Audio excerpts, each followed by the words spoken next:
다 함께 일어나셔서 하나님께 예배드리겠습니다.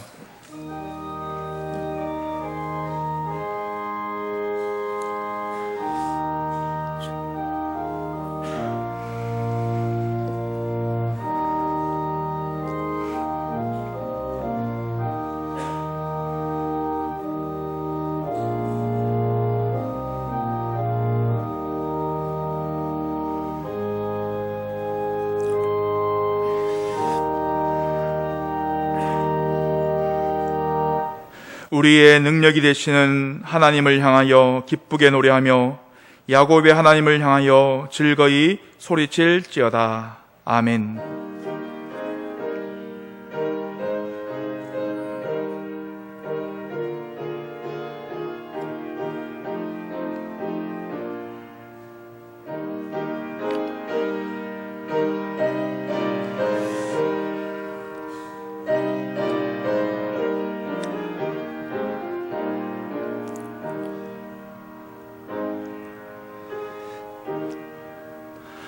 거룩하신 하나님 아버지, 거룩한 주일을 허락해 주시니 감사를 드립니다. 하나님의 이름을 찬양하며 영과 진리로 예배드리오니 정직한 영을 새롭게 하여 주시고 구원의 즐거움을 회복시켜 주시옵소서. 예수님의 이름으로 기도드립니다. 아멘. 찬송가 4장입니다.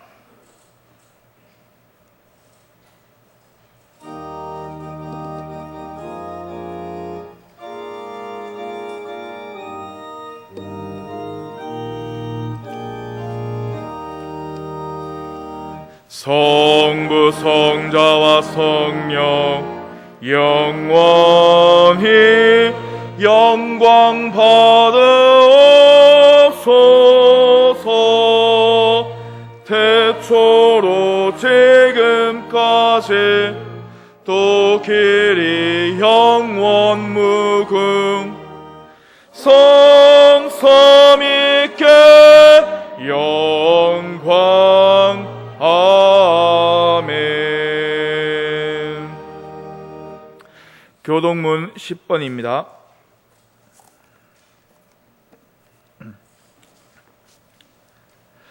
하나님이여 나를 지켜주소서. 내가 죽게 피하나이다.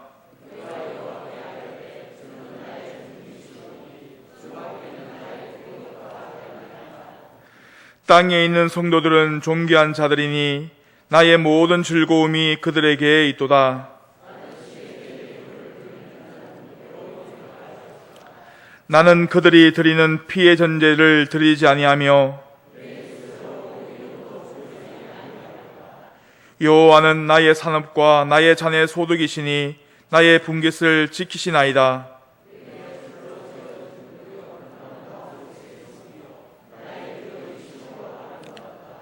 나를 훈계하신 여호와를 송축할지라.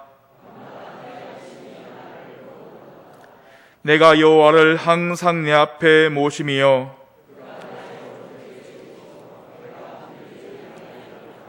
아멘. 나는 전능하신 아버지 하나님 천지의 창조주를 믿습니다.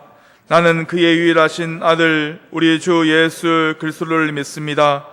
그는 성령으로 잉태되어 동정녀 마리아에게서 나시고 본디오 빌라도에게 고난을 받아 십자가에 못 박혀 죽으시고 장사된 지 사흘 만에 죽은 자 가운데서 다시 살아나셨으며 하늘에 오르시어 전능하신 아버지 하나님 우편에 앉아 계시다가 거기로부터 살아있는 자와 죽은 자를 심판하러 오십니다.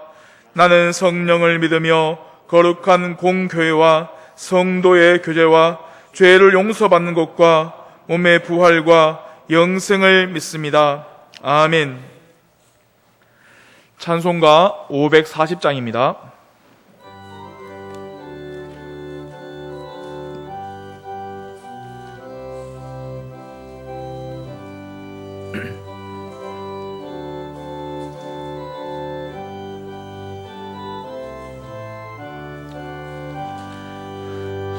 주의 음성을 내가 들으니 사랑한단 말일세. 믿는 마음으로 주께 가오니 나를 영접하소서. 내가 매일 십자가 앞에 더 가까이 가오니 그새 주의 흘린 보배 피로써 나를 정케 하소서.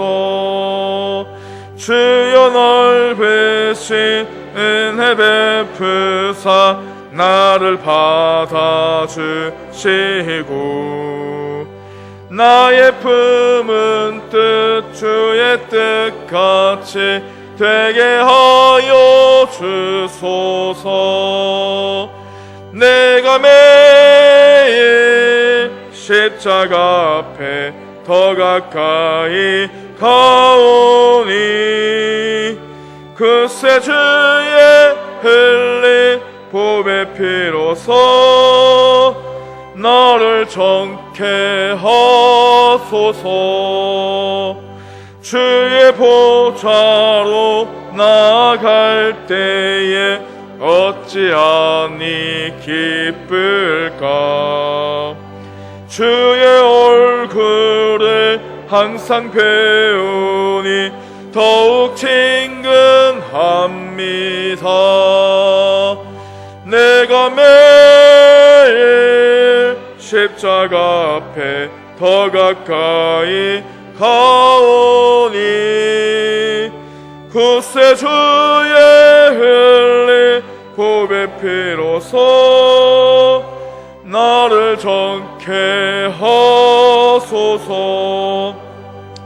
우리 그 주의 넓은 사랑을 증량할 자 없으며 주가 주시는 참된 기쁨도 헤아릴 수 없도다.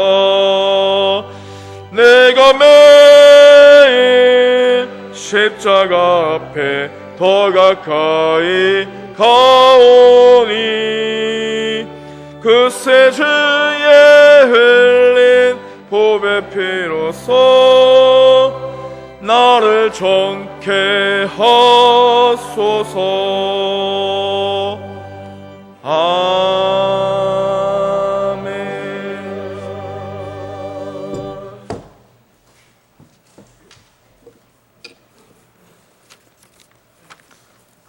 항상 저희들을 사랑하시어 늘 지켜주시는 하나님 아버지, 그 크신 사랑과 은혜에 감사와 경배를 드립니다. 오늘도 거룩하고 복된 날을 허락하여 주시고 각처에서 흩어져 생활하던 저희들에게 주님의 귀한 전에 모여 하나님 앞에 다 함께 예배 드릴 수 있게 하여 주심을 진심으로 감사드립니다. 저희들은 한 주일 동안 하나님의 가르침과 진리에 순종하지 못하고 세상 속에서 나 자신의 생각과 이익만을 추구하며 정욕을 따라 육신의 평안함을 위해 살아왔습니다. 우리의 죄와 허물을 용서하여 주시옵소서. 이 나라와 이 민족을 위해서 기도드립니다. 내년에 대통령을 선출하기 위한 대선을 앞두고 각 당에서 대통령 후보자 선출을 위한 선거를 하고 있습니다. 하나님의 살아계심을 알고 두려운 마음으로 나라를 정직하게 이끌며 국민들의 신망과 존경을 받는 후보자가 선출될 수 있도록 도와주시옵소서. 그리하여 국가와 모든 외교 또한 모든 정책을 세움에 있어서 범사에 하나님을 인정함으로 하나님께 지혜를 구하는 자가 되게 하시고 하나님의 영으로 충만한 자들을 참모들로 불러 이 나라가 정의와 성실로 세워지는 나라가 되게 하여 주시옵소서. 지금 코로나로 인하여 이 민족이 어려움을 당하고 있습니다. 어려운 가운데서도 온전히 주님만을 바라보게 하시고 신앙의 회복을 위해 주님의 말씀을 묵상하며 살아가도록 인도하여 주시고 또한 경제적으로 힘들어 신앙의 자존감이 무너지지 않도록 하여 주시옵소서. 주님의 고귀한 피로 세우신 도원교회를 위해서 기도드립니다. 주님의 온 은혜와 사랑으로 성도들 간 아름다운 교제를 하는 교회가 되게 하시고, 또한 영적으로 가난한 자들을 부욕케 하는 살아있는 교회가 되게 하여 주시고, 하나님이 기뻐하시는 사명을 잘 감당하는 참된 교회가 되도록 축복하여 주시옵소서. 일평생 하나님을 아버지로 믿고 의지하신 우리 연로하신 우리 성도님들께 건강함을 주시고 마음의 평안함을 주시어 남은 여생 주님 안에서 참 기쁨을 누리며 살아가게 하여 주시옵소서. 또한 학업 중인 학생들에게는 총명을 더해 주시어 공부하는 데 어려움이 없도록 하여 주시고 우리나라의 큰 일꾼들이 될 수 있도록 주님께서 바른 길로 인도하여 주시옵소서. 새 성전 건축을 위해서 기도드립니다. 이제 완공을 얼마 두지 않고 있습니다. 지금까지 지켜주신 하나님께서 헌당하는 그날까지 공사 과정이나 물질적으로 어려움 없도록 하여 주시고 주님 보시기에 흠없는 교회 되게 하시고 또한 우리 성도들이 지역사회에 복음을 전하는 귀한 청지기로 살아가도록 인도하여 주시옵소서. 안식년 중에 계신 우리 담임 목사님을 위해서 기도드립니다. 안식년 기간 중 더욱더 건강이 회복되게 하시고 성령 충만하신 줄 압니다. 복귀 후 우리 교회의 영적 부흥과 주님의 귀한 말씀을 잘 전하여 주님 말씀대로 실천하는 우리 성도들이 되도록 훌륭한 영적 지도자가 되게 하여 주시옵소서. 교회를 위해 섬기고 예배를 위해 봉사하는 많은 성도들이 있습니다. 헌신할 수 있는 건강과 능력 주시어 하나님의 나라를 확장하는 데 피곤함이 없도록 하여 주시고 주님께서 이들의 헌신을 아시오니 큰 기쁨과 축복을 내려 주시옵소서.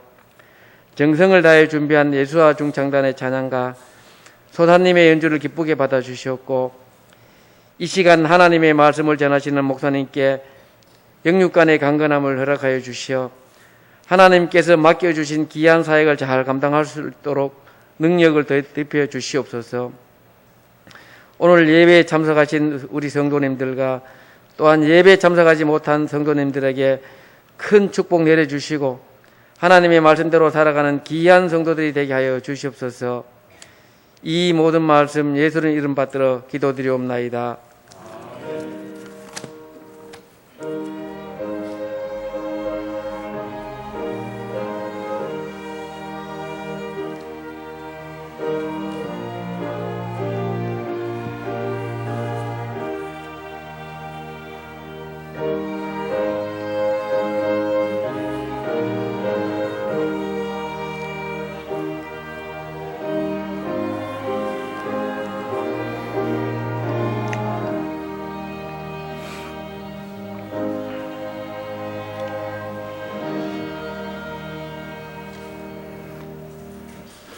오늘 주시는 말씀은 사사기 17장 1절에서 6절까지 말씀입니다.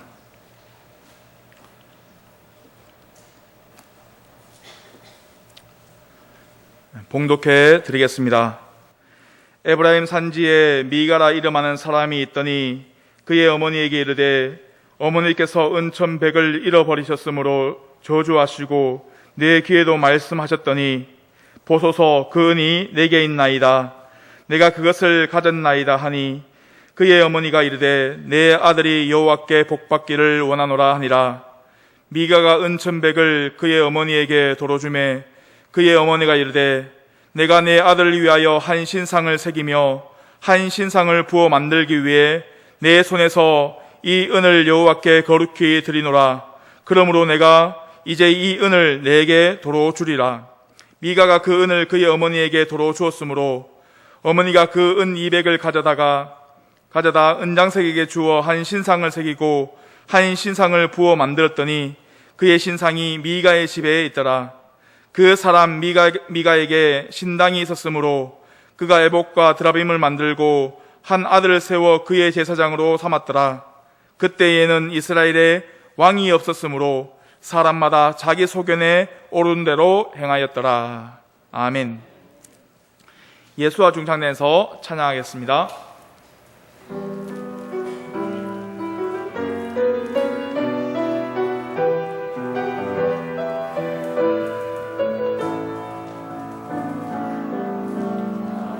일생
아멘.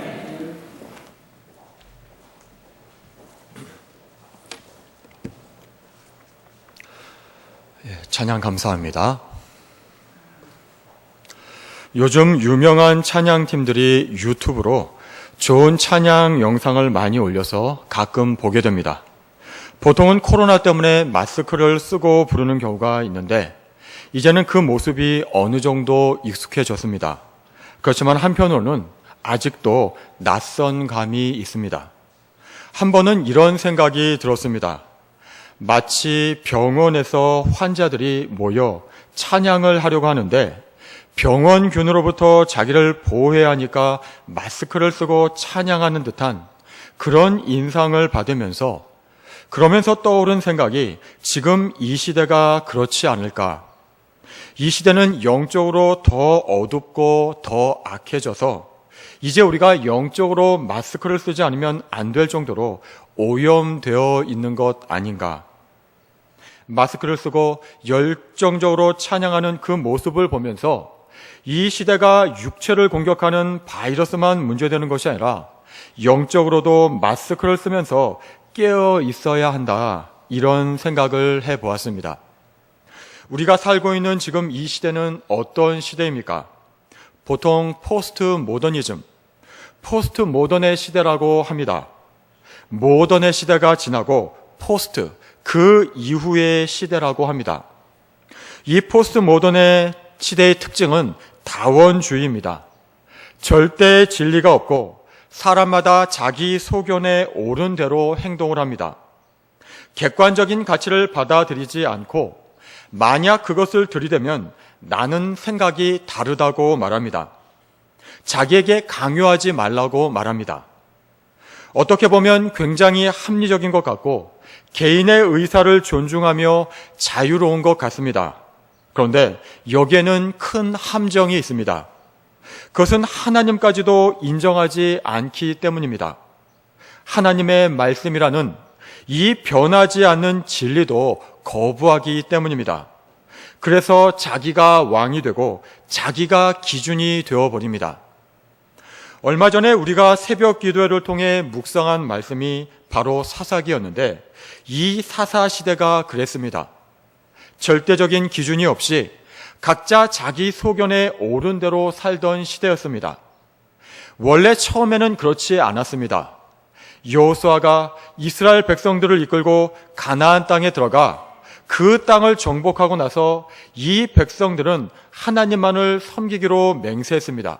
그런데 얼마 지나지 않아서 이들은 우상을 섬기기 시작했고 급기야는 하나님과 멀어졌습니다. 하나님을 섬기지 않은 것이 아닙니다. 하나님도 섬기고 우상도 섬겼습니다. 절대자 하나님이 많은 이방 신들 중에 하나가 되어버렸습니다. 그 결과 이 가나안 땅에는 이해되지 않는 일, 비상식적인 일들이 벌어지기 시작했습니다. 오늘 본문 말씀이 시작되는 17장부터 마지막 21장까지가 모두 그렇습니다. 이 부분을 읽노라면 참 마음이 불편합니다. 참으로 어색하고 이상하고 거부감이 듭니다. 또 그 어리석음과 잔인함에는 탄식까지 나오게 됩니다. 오늘 말씀 본문 1절과 2절의 말씀을 보면 에브라임 산지에 미가라는 사람이 있는데 자기 어머니의 돈 은 1,100을 도둑질했습니다. 어머니가 가져간 사람을 저주하니까 마지 못해서 다시 돌려줍니다. 그런데 이 어머니라는 사람은 자식을 꾸짖지 않습니다. 오히려 복 받기를 원한다고 축복을 합니다.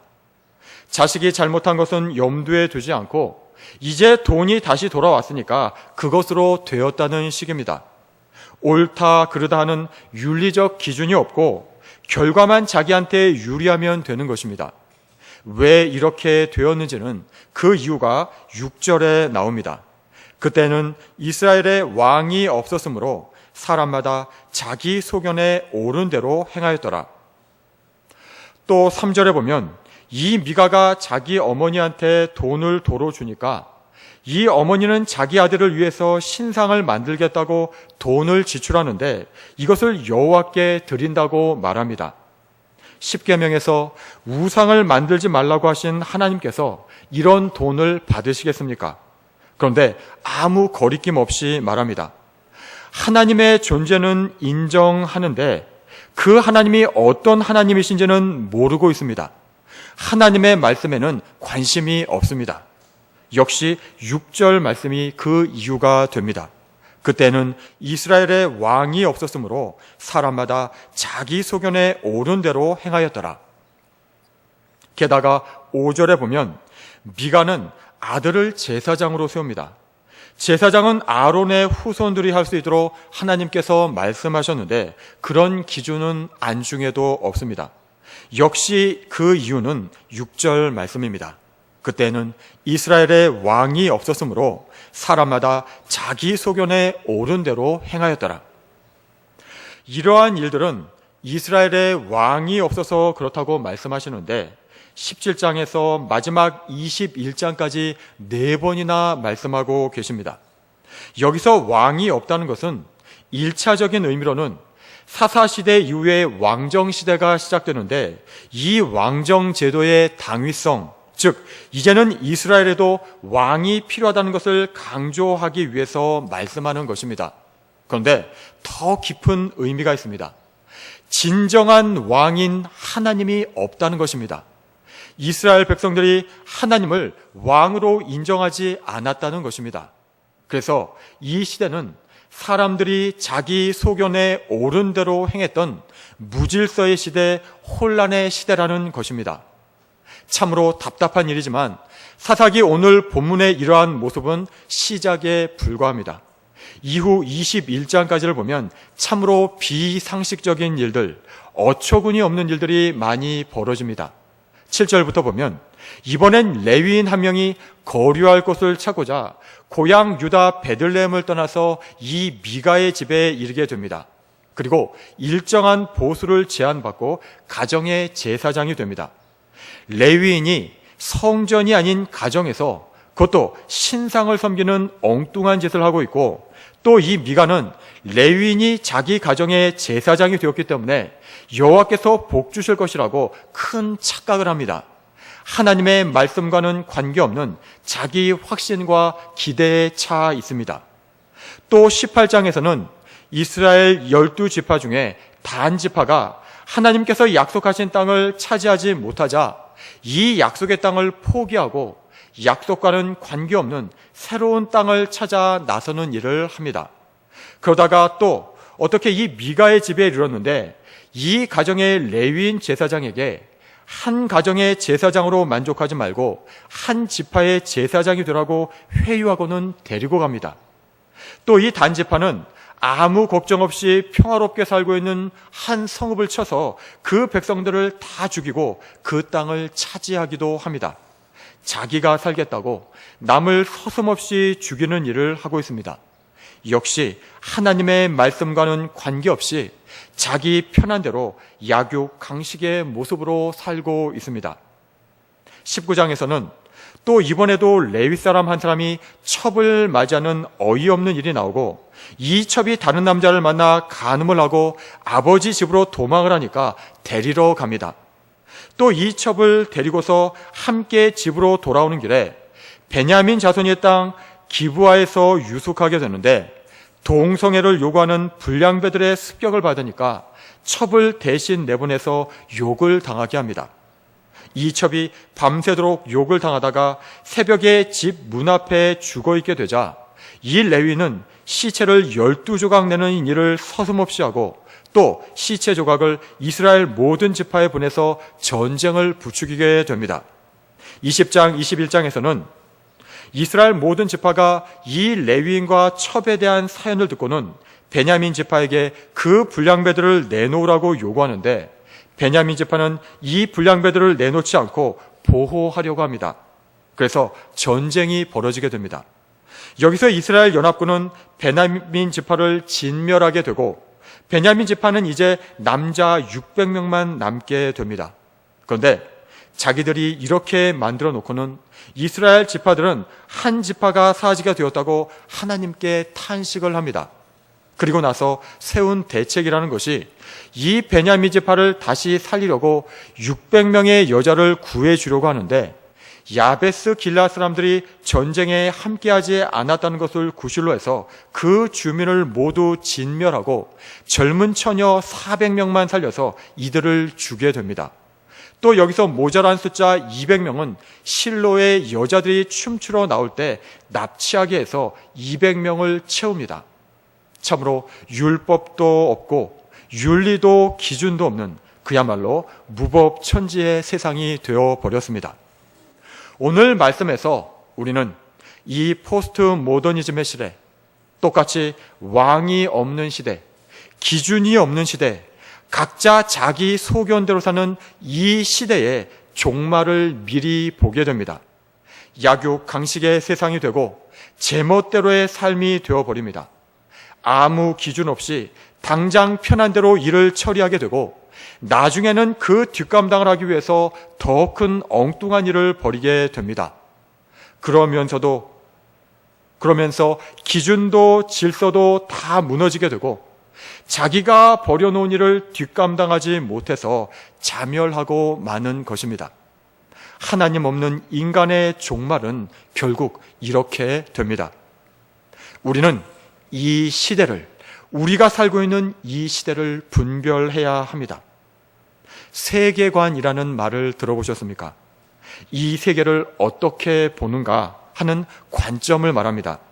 이 세계는 우리가 어떤 관점을 가지고 보느냐에 따라서 달리 보입니다.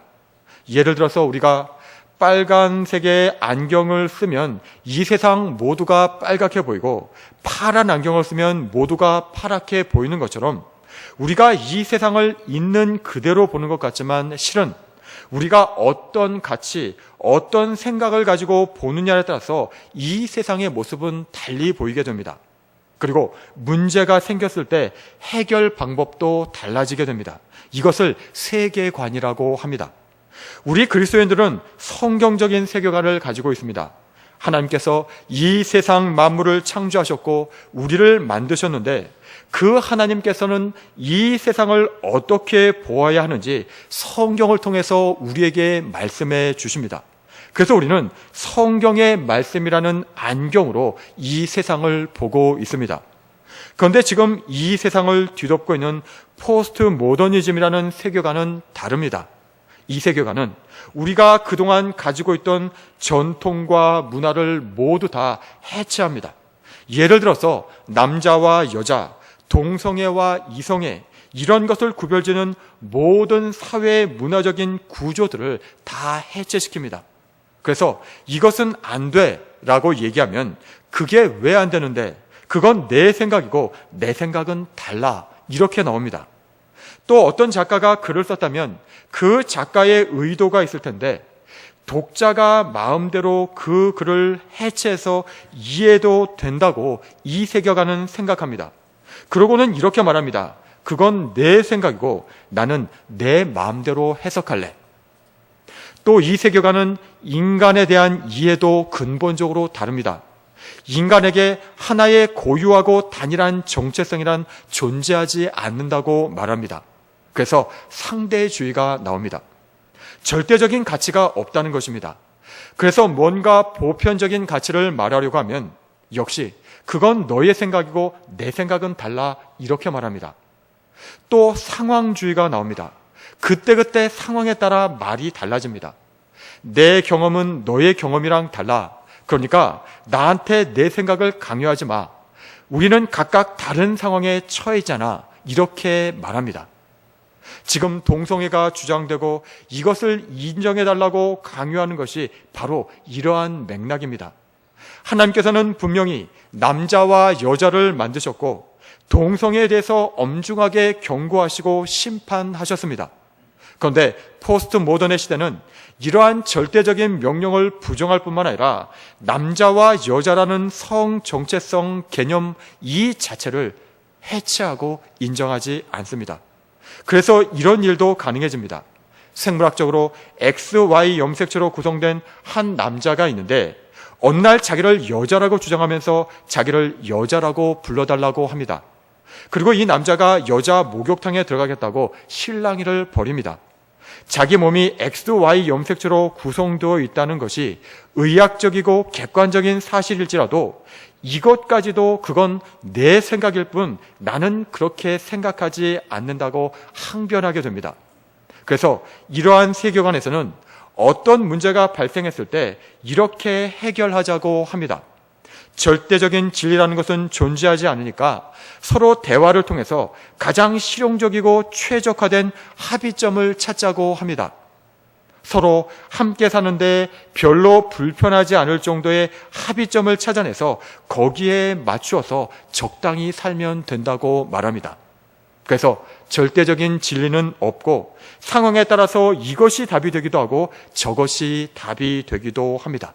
이것이 모더니즘, 포스트 모더니즘의 세계관입니다. 지금 지역에 따라 정도의 차이는 있지만 이러한 세계관이 온 세상을 뒤덮고 있습니다. 또 교회도 위협하고 있습니다. 하나님의 말씀을 분명히 알면서도 말씀대로 살지 않고 자기가 기준이 되어가고 있습니다. 하나님께서 분명히 말씀하시는데도 자기 생각은 다르다고 합니다. 또 말씀이 자기 이성으로는 이해되지 않는다는 이유로 거부합니다. 또 자기 감정이 허락하지 않아서 내 마음대로 한다고 합니다. 우리의 삶의 기준은 정말 무엇입니까? 하나님입니까? 아니면 우리의 이성입니까? 아니면 내 감정입니까? 무엇보다도 교회는 분명한 기준이 있습니다. 교회의 머리, 교회의 주인은 우리 주님이십니다. 그래서 우리 주님의 말씀이 기준입니다. 그리고 주님께서 직분자를 세우시고 직분을 맡기시면 그 직분자들은 하나님의 말씀을 기준으로 성도들을 이끌어 주어야 하고 성도들은 그 직분자들에게 순종해야 합니다. 이것이 교회의 질서이고 기준입니다. 이 기준대로 하지 않으면 각자 자기 소견에 옳은 대로 합니다. 당장 편한 대로 하게 됩니다. 자기 감정대로 하게 됩니다. 그러면 당장은 편할지 모르지만 결국은 무너지게 되어 있습니다. 나중에는 손을 쓸 수 없게 됩니다. 이러한 포스트 모더니즘의 시대에 사는 우리의 현실은 어떻습니까? 동성혼이 성평등 정책, 차별금지법이라는 이름으로 하나님의 기준, 하나님의 창조 질서를 무너뜨리려고 합니다. 성경의 말씀에 입각해서 수천 년 동안 지켜져온 미풍양속을 거짓된 인권이라는 이름으로 위협하고 있습니다. 왕이 없으면, 하나님이 없으면 결국 자기가 왕이 되고 자기가 기준이 되어서 나중에는 하나님의 기준에 정면으로 도전하게 됩니다. 그리고 결국은 재앙을 초래하면서 자멸하고 마는 것입니다. 지금 우리가 겪고 있는 이 코로나 바이러스의 재앙이 바로 이러한 시대 현상과 관계가 있습니다. 어떤 사람은 이러한 동성혼 합법화가 이제 시대의 대세니까 어쩔 수 없다고 말하기도 합니다. 유럽과 미국이 모두 여기에 무너져서 우리도 시간 문제다, 별 수 없다, 이렇게 말하는 사람이 있습니다. 분명히 아닙니다. 왜냐하면 하나님이 살아 계시기 때문입니다. 하나님의 진리의 말씀, 그 영원한 말씀은 오늘도 우리 삶의 기준이 되고 있고 그 말씀은 살아있기 때문입니다. 히브리서 4장 12절 말씀입니다. 하나님의 말씀은 살아있고 활력이 있어 좌우의 날선 어떤 검보다도 예리하여 혼과 영과 및 관절과 골수를 찔러 쪼개기까지 하며 또 마음의 생각과 뜻을 판단하나니, 하나님의 말씀은 살아있을 뿐만 아니라 활력이 있어서 움직입니다. 좌우의 날선 어떤 검보다도 예리하여 혼과 영을, 관절과 골수를 찔러서 쪼갭니다. 그리고 그 말씀이 우리 마음의 생각과 뜻을 드러내고 판단을 합니다. 공동번역에서는 이렇게 말씀합니다. 하나님의 말씀은 살아있고 힘이 있으며 어떤 쌍날 칼보다도 더 날카롭습니다. 그래서 사람의 마음을 꿰뚫어 영혼과 정신을 갈라놓고 관절과 골수를 쪼개어 그 마음속에 품은 생각과 속셈을 드러냅니다. 그리고 그 다음 절인 13절에서 말씀합니다. 피조물 치고 하나님 앞에 드러나지 않는 것은 없습니다. 하나님의 눈앞에는 모든 것이 다 벌거숭이로 드러나게 마련입니다. 언젠가는 우리도 그분 앞에서 심판을 받아야 합니다. 그래서 우리의 생각과 행동이 상황에 따라 좌우되면 안 됩니다. 절대적인 기준, 하나님의 말씀을 기준으로 생각하고 행동해야 합니다. 이스라엘 백성들은 출애굽한 후에 가나안 땅 바로 앞에 가데스 바네아에서 12명의 정탐꾼을 보내 가나안 땅을 정탐하게 했습니다. 그때 10명의 정탐꾼은 가나안 땅을 돌아보고서 거인 족속과 크고 견고한 성읍, 철병거를 보고 와서는 우리는 메뚜기다, 저들을 이길 수 없다, 이렇게 말했습니다. 그러나 2명, 여호수아와 갈렙은 똑같은 것을 보고도 저들은 우리들의 밥이다, 하나님께서 우리와 함께 하시기 때문에 우리는 이길 수 있다, 이렇게 말했습니다. 그 결과는 어떻게 되었습니까? 10명의 정탐꾼은 그들이 말한 대로 저들을 이기지 못하고, 아니 싸워보지도 못하고 광야에서 죽었습니다. 그러나 여호수아와 갈렙은 가나안 땅에 들어가 저들을 물리치고 그 땅을 차지했습니다. 말한 대로, 믿음대로 이루어졌습니다. 또 열왕기하 18장에 보면 북이스라엘을 무너뜨렸던 아수르가 이제 남유다까지 공격해서 히스기야 왕 때 나라의 운명이 풍전등화의 위기에 섰습니다. 이때 아수르의 왕 사네립은 부하 랍사게를 시켜서 마지막 남은 예루살렘 성 앞에서 심리전을 펼칩니다. 그들이 무너뜨린 수많은 민족들과 그 신의 이름들을 열거하면서 어느 신이 자기 땅을 아수르 왕의 손에서 건졌느냐, 또 여호와를 믿는다는 북이스라엘도 마찬가지 아니었느냐, 여호와가 누군데 예루살렘을 내 손에서 건질 수 있겠느냐, 이렇게 마음을 흔들어 놓았습니다. 그런데 당시 상황이 정말 그랬습니다. 당시 근동의 모든 민족은 아수르의 위세에 모두 굴복했고 강대국 애굽조차도 힘을 쓰지 못했습니다. 더구나 북이스라엘의 멸망을 두 눈으로 똑똑히 보기도 했습니다. 19장에 보면 사네립은 이제 히스기야 왕에게 편지까지 보내 똑같은 말을 하면서 다시 마음을 흔들어 놓습니다. 이때 히스기야 왕은 이 편지를 하나님 앞에 펴놓고 기도합니다. 열왕기하 20장 15절부터 그 기도 내용이 나옵니다.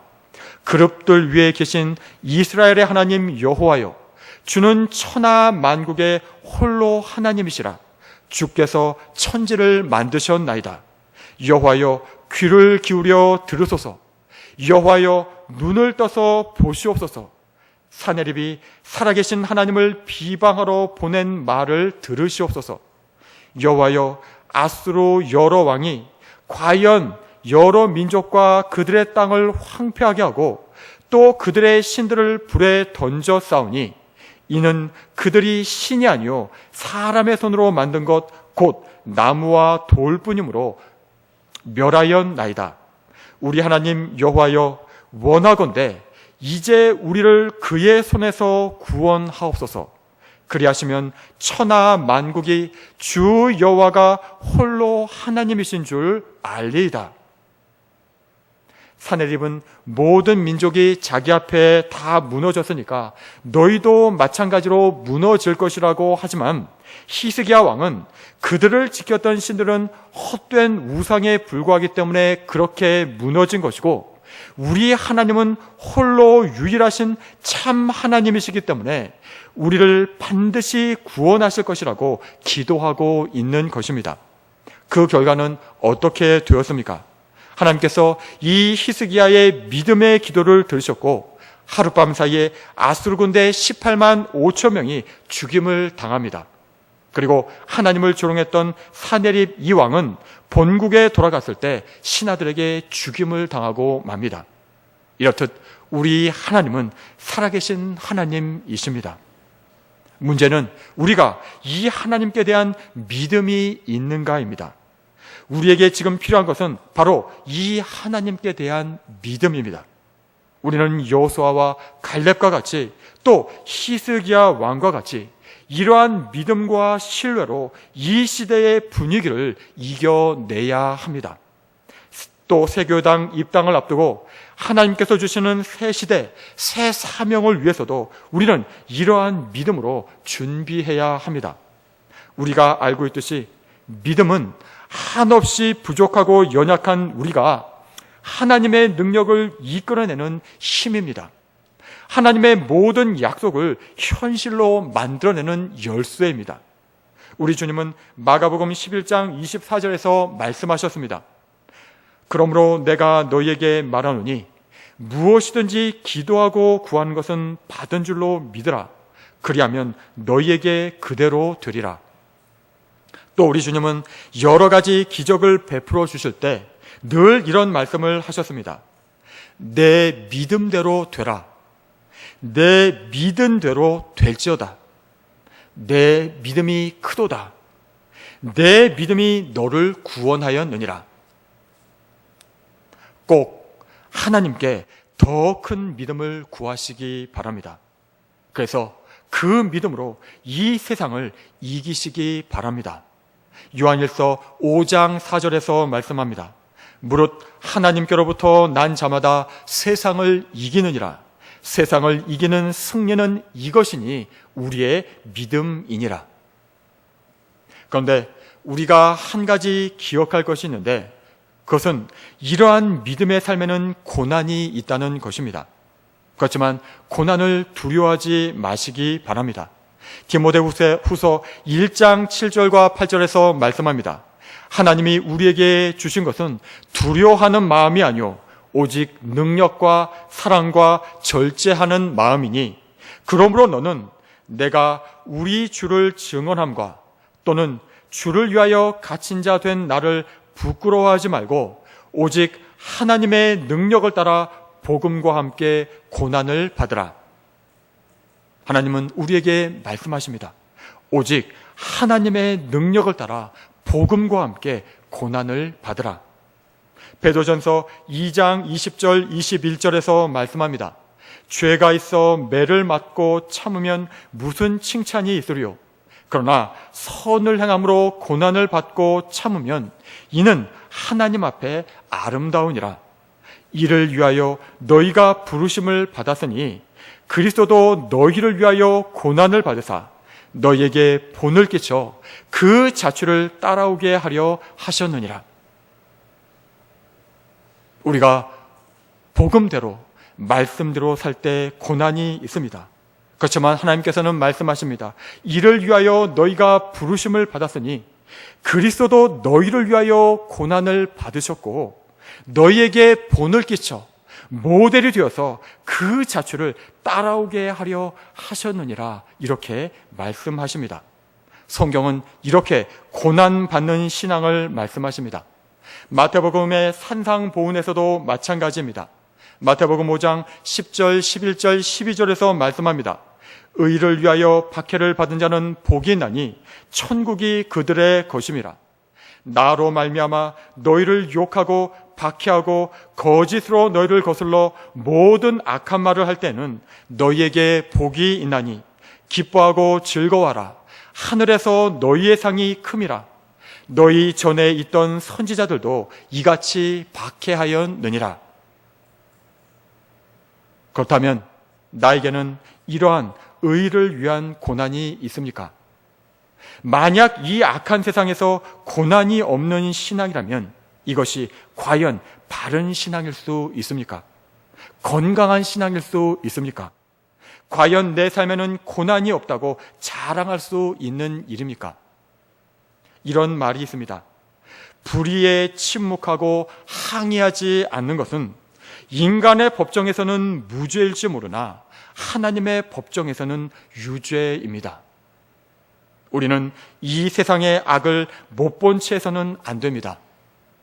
눈을 똑바로 뜨고 사회의 구조적인 악을 살펴야 합니다. 그렇지 않으면 어느 순간 악인에게 이용당하고 있는 자신의 모습을 보게 될 것이고 나도 모르는 사이에 범죄자와 공범이 되기 때문입니다. 고난을 두려워하지 마십시오. 빌립보서 1장 29절 말씀입니다. 그리스도를 위하여 너희에게 은혜를 주신 것은 다만 그를 믿을 뿐 아니라 또한 그를 위하여 고난도 받게 하려 하심이라. 하나님께서 우리에게 은혜를 주신 것은 우리 주 예수 그리스도를 믿을 뿐만 아니라 또한 우리 주 예수 그리스도를 위하여 고난도 받게 하려 하심이라 말씀하고 있습니다. 우리는 이 시대를 분별해야 합니다. 성경적인 가치관으로 이 세상을 바로 보아야 합니다. 이 세상은 하나님께서 창조하신 세상이고 하나님은 이 세상 천지 만물과 역사의 주인이십니다. 그런데 어떻게 기준이 없고 진리가 없다고 말할 수 있으며 자기 소견에 옳은 대로 살 수가 있습니까? 이제 우리는 하나님의 말씀을 기준으로 삼아서 그 진리의 말씀에 순종하며 살아야 합니다. 그래서 하나님의 말씀 안에서 내가 무엇을 위해 어떻게 살아야 하는지를 분명히 알아야 합니다. 그리고 하나님을 신뢰하는 믿음으로 나의 자리에서 나의 몫을 감당해 내야 합니다. 그리고 이때 고난을 두려워하지 말아야 합니다. 우리가 이렇게 살 때 우리 하나님은 우리를 통해서 영광 받으시며 이 온 세상의 기준이 되시고 또 왕이 되셔서 그때 이 세상에 하나님을 중심으로 우리 주 예수 그리스도 안에서 질서가 회복될 것입니다. 우리 모두 이 일에 쓰임받는 귀한 삶이 되시기를 축복합니다. 기도하겠습니다. 하나님 아버지, 이 시대가 사사기 시대와 마찬가지로 각자 자기 소견에 옳은 대로 생각하고 행동하는 시대가 되어버렸습니다. 하나님을 왕으로 인정하지 않기에 스스로가 왕이 되어서 자기가 기준이 되어버렸습니다. 주님, 이 악한 시대 속에서 우리를 깨워 주옵소서. 이러한 풍조에 물들지 않게 하시고 하나님의 말씀을 기준 삼아 우리의 생각과 행동을 다스리게 하여 주옵소서. 더 큰 믿음을 주셔서 그 믿음으로 하나님의 살아계심과 하나님의 왕 되심이 우리를 통해 드러나게 하여 주옵소서. 고난을 두려워하지 않게 하시고 그 고난 가운데 함께 하셔서 그 크신 능력으로 도우시는 우리 주님을 경험하며 믿음으로 당당히 살아가게 하여 주옵소서. 예수님의 이름으로 기도드립니다. 아멘.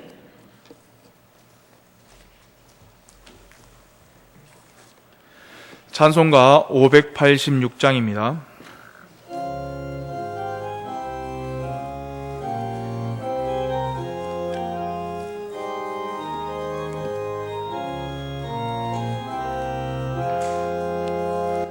어느 민족 누구게나 결단할 때 있나니 참과 거짓 싸울 때에 어느 편에 설 건가. 주가 주신 새 목표가 우리 앞에 보이니 빛과 어둠 사이에서 선택하며 살리라. 고상하고 아름답다 진리 편에 서느니 진리 위해 허가받고 명예 이뤄도 비겁한 자 물러서나 용감한 자 그 세계 낙심한 자 돌아온 그날까지 서리라. 순교자의 빛을 따라 주의 뒤를 쫓아서 십자가를 등에 지고 암만 향해 가리라. 새 시대는 새 사명을 우리에게 주나니 진리 따라 사는 자는 전진하리 언제나. 악이 비록 성하여도 진리 더욱 강하다.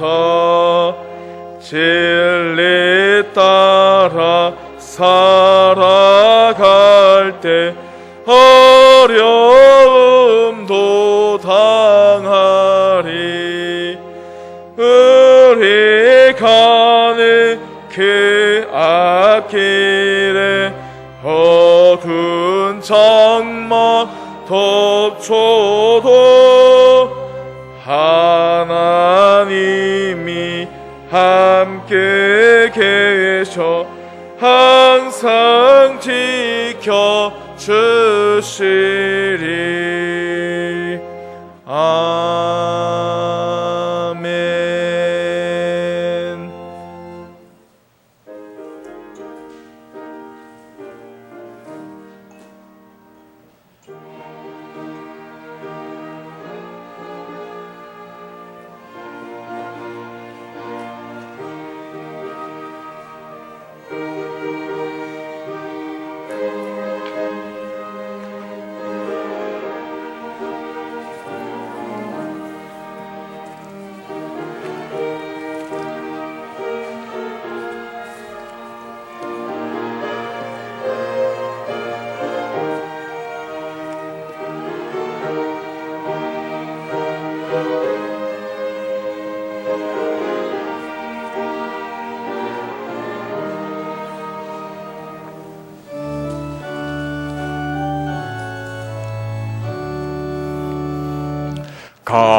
감사드리세 주께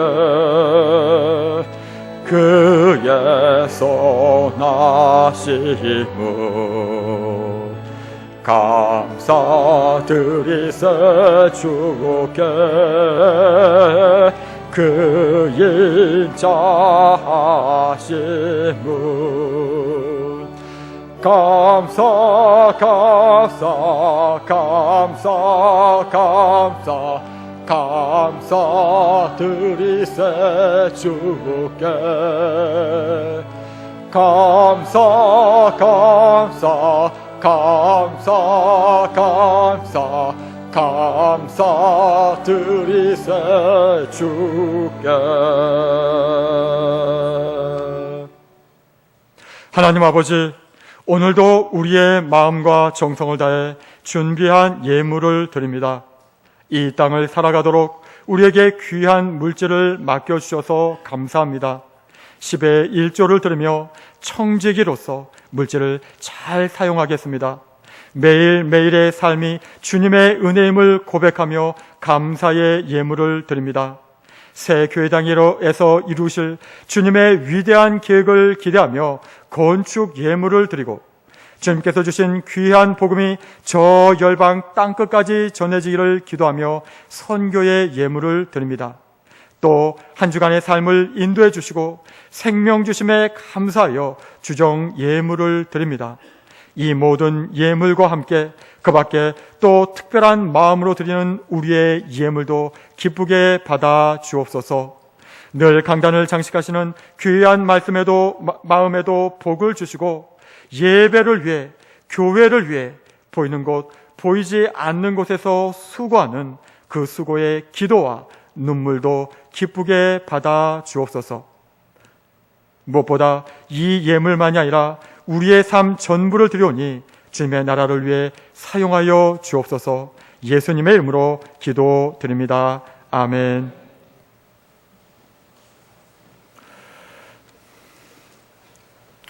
새 가족이 오셔서 잠깐 소개해드리겠습니다. 이창숙님 오셨는데, 이효동 집사님께서 기도하셨습니다. 사셈에 속하시게 되고, 교구장으로는 우리 신상균 장로님, 구역장으로는 황병원 집사님, 정재섭 집사님이 되시겠습니다. 6여전도에서 활동을 하실 거고요. 멘토로는 김정혜 권사님께서 수고하시겠습니다. 우리 잠깐 일어나 보시겠어요? 잠깐 일어나시면 우리 같이 함께 환영하겠습니다.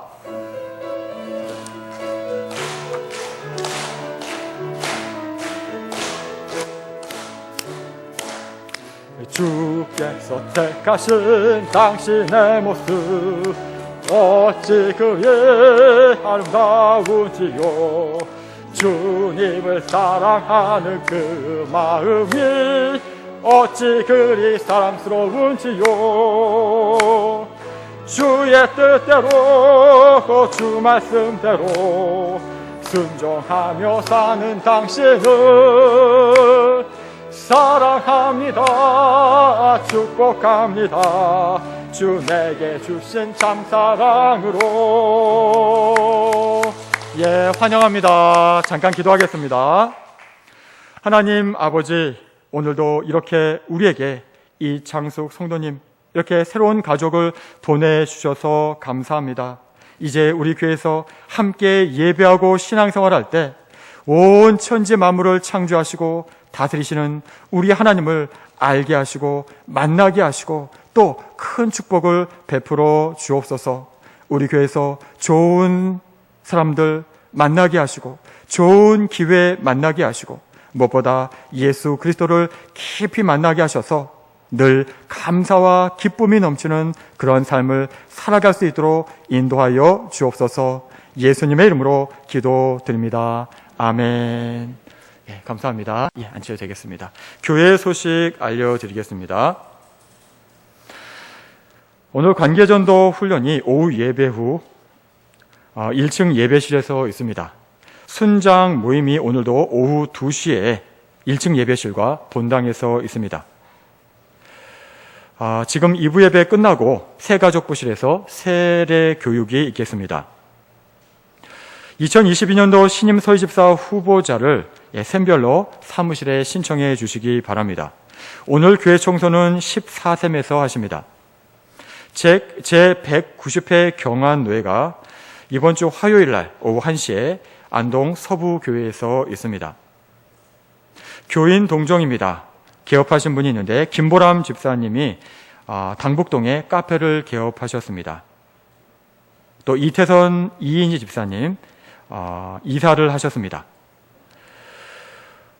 교회 주보에 새 교회당 건축 현황이 나와 있습니다. 계속해서 참고하시면서 기도해 주시기를 바랍니다. 기타 교회 소식은 주보를 참고해 주시기 바랍니다. 다 함께 폐 찬송하겠습니다.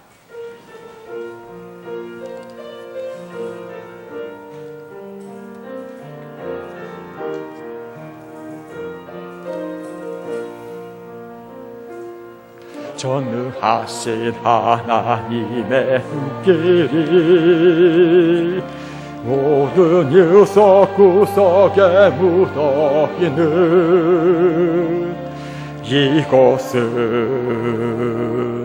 하나님의 집 주님 숨결이 가득한 곳 거룩하신 하나님의 눈길이 여기 모든 이들에게 머무는 이곳은 하나님의 집 주님 사랑이 가득한 곳 주님 옷자락 이곳을 덮으시고 주님의 얼굴 우리에게 보이소서 이곳에 소망이 있으리라 주님의 교회 다스리소서 우리의 예배를 받으소서 이곳은 하나님의 집 주님 옷자락 이곳을 덮으시고 주님의 얼굴 우리에게 보이소서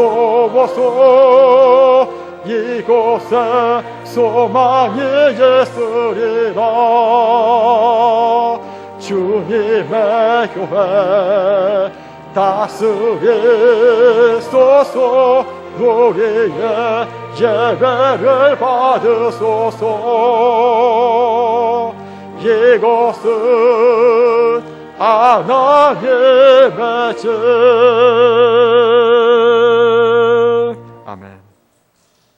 우리 주 예수 그리스도의 은혜와 하나님의 사랑과 성령의 교통하심이 이 악한 세대에 물들지 않고 하나님의 말씀을 기준 삼아 믿음으로 당당하게 살아내어 하나님의 살아계심과 왕되심을 온 세상에 드러내기를 원하는 우리 도원교회 모든 성도님들과 아파하는 이 나라 이 민족위에 그리고 귀한 복음을 전하시는 선교사님들과 이 복음으로 회복될 온 땅의 모든 귀한 영혼들 위해 지금부터 영원토록 함께 하시기를 간절히 축원하옵나이다. 아멘.